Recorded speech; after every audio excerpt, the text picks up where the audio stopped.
শিয়াল এবং গাধার মধ্যে বন্ধুত্বের সম্পর্কে ছিল, কিন্তু তারা একটা বিতর্কে জড়িয়ে পড়েছিল। গাধা বারবার ঘাসকে নীল বলতেছিল আর শিয়াল বলতেছিল সবুজ। এ নিয়ে তুমুল তর্ক বিতর্কের এক পর্যায়ে বনের সব পশু তাদেরকে ঘিরে ধরলো এবং তারা তাদের কাছে সমাধান চাইলো, কিন্তু গাধা ঘাসকে নীল বলেই দাবি করতে থাকলো।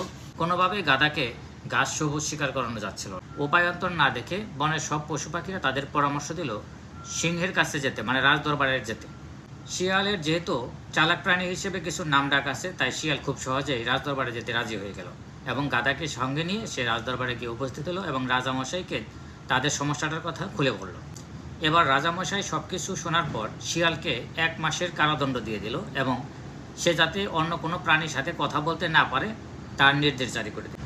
আর এদিকে গাধা ভুল তর্ক করেও সে রাজদরবার থেকে মুক্তি পেয়ে গেল।